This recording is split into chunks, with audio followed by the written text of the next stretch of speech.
আমার বক্তব্যে আমার দলীয় নেতাগুলো খুশি নয়। তারা অনেক সময় কয় নেতা রাগ টাগ বেশি, অন্যায় করবেন রাগ তো হবে কি ভাই? আপনি ভালো কাজ করেন। এই যে আজকে শুনলাম ডেজার মেশিন দিয়ে বালু তুলতেছেন, ভূমি অফিসে কাজ হবে, নিশ্চয়ই কেউ না কেউ নেপথ্যে আছেন। আমার দলের কোন নেতা নেপথ্যে না থাকলে এই সাহসটা পাইত না। আমি সঙ্গে সঙ্গে ওসি অনেকে বলছে যেই হোক ধরবেন, অ্যারেস্ট করে নিয়ে যাবেন, আটকে রাখেন।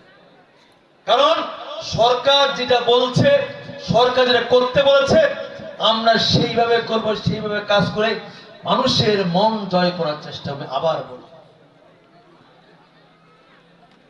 পলিটিক্স করেন, টেস্ট ম্যাচ খেলেন, আস্তে আস্তে টিকে থাকেন। ওয়ানডের মতো 4-6 মারে আউট হয়ে যায়, সব চলে যাবে। কিন্তু মানুষে ভালোবাসেন, ভালোবাসা নেন, টিকে থাকেন, কাজ করেন। হ্যাঁ, দলের জন্য কন্ট্রিবিউশন করছেন, কন্ট্রিবিউট করেছেন, কষ্ট করেছেন, পরিশ্রম করেছেন, টিকে থাকেন না ভাই। একটা মন্ত্রী অনেক সুযোগ, একদম সাচ্চা পথে, সহায়ক পথে, ন্যায় পথে অনেক কিছু করে দেওয়া সম্ভব। কিন্তু দলের ইমেজ ক্ষুণ্ণ করবেন, আমার ইমেজ ক্ষুণ্ণ করবেন, আমার নাম ভাঙাবেন। সেদিন ঘটনা করছে টেপরিগঞ্জ, দল থেকে বহিষ্কার, পরিষ্কার মেসেজ আমার। আর যদি নিজেকে কন্ট্রোল করতে না পারেন, বিনয়ের সঙ্গে বলছি দল থেকে চলে যান। একদম আমাদের মাননীয় প্রধানমন্ত্রী তারেক রহমানের মেসেজ, যারা দলের ইমেজ ক্ষুণ্ণ করবে, দলকে ব্যক্তির সাথে ব্যবহার করে দলকে ভূমিত করবেন, তাদেরকে দল থেকে বের করে দাও, অথবা বহিষ্কার করে জেলখানায় পাঠিয়ে দাও।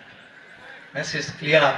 আমি আশা করব আমাদের দলীয় প্রতিটি নেতা কর্মী আমার এই বক্তব্য ধারণ করবেন, এবং আজকে সনাতন ভাইরা যেভাবে আমাদের পাশে দাঁড়িয়েছে, যেভাবে ভোট দিয়েছেন, আমি যেন না শুনি বিচার সালিশ নামে আমার কোন সনাতন ভাই প্রতি নির্যাতন নিপীড়ন হচ্ছে।